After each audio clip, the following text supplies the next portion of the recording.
அன்பிற்குள்ளே ஸ்ரீ குபேர கணபதி அருளாசிரியர் நீலமேக சுவாமியானதுடன் நாளைய பஞ்சாங்கத்தை இன்றைய தொகுத்தர் உங்கள் திருநாவுக்கரசர் என்ற இறைவன் கொடுத்த அடைமொழியோடு இப்போது உள்ள தேவாரத்தில் திருவெண்காடு பண் சிகாமரம் ஏற்கனவே ஒரு பகுதி 4 வெளியாயிடுச்சு.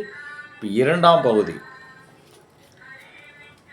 வேலைமலி தன்காணல்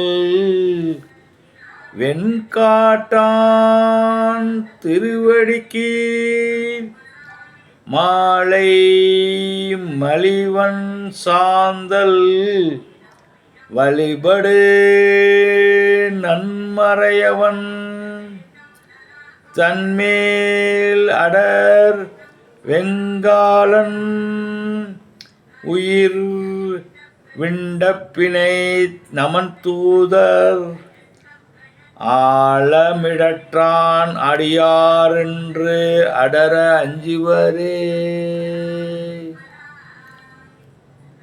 தன்மதியும் வெய்யறவும் தாங்கினான் சடையினுடன் ஒன்மதியனுதல் ஒமைவோர் கூறு உகத்தான் உரைக்கோயிலே பன்மொழியால் அவன் நாமம் பலவோத பசுங்கில்லை வெண்முகில் சேர் கரும்பெனை மேல் வீட்டிருக்கும் வெண்காடே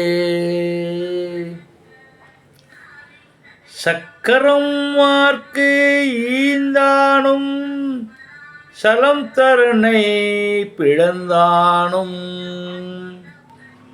அக்கரை மேல் அசைந்தானும்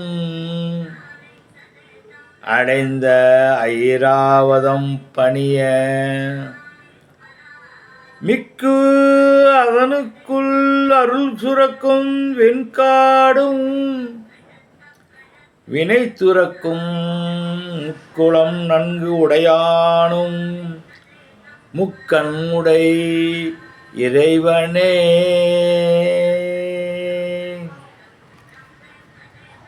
பன்மொய்த்த இன்மொழியால் பயம் எய்த மலை எடுத்த உன்மத்தன் உரம் நெறித்து அருள் செய்தான் உரைக்கோவில் கண்மொய்த்த கருமஞ்சை நடமாட கடல் முழங்க வீண்மொய்த்த பொழில் வரிவண்டு இசை முரளும் வெண்காடே. எல்லாம் வல்ல இறையருள் அனைவருக்கு கிடைக்க வேண்டி பிரார்த்திக்கிறேன். தேவாரத்தின் 2ஆம் பகுதி 3ஆம் பகுதியிலும் திருவெண்காடு பகுதியில் இருக்குது. சில குறிப்பிட்ட வினாடிகள் மட்டும் தேவாரம் சொல்லி அதை கேட்கறது கரெக்டாக இருக்கும். ரொம்ப நேரம் எழுதியிருந்தால் நீங்களும் கேட்க மாட்டீங்க, நிறைய பேர் தூக்கி விடுவீங்க. அதனால் காணொலியை பிடிச்சா சப்ஸ்கிரைப் பண்ணுங்கள். எல்லாம் வல்ல ஈஸ்வரனும் அனைவருக்கும் கிடைக்கட்டும். வாழ்க வளமும் தெரிவிச்சிட்டு இருந்தோம்.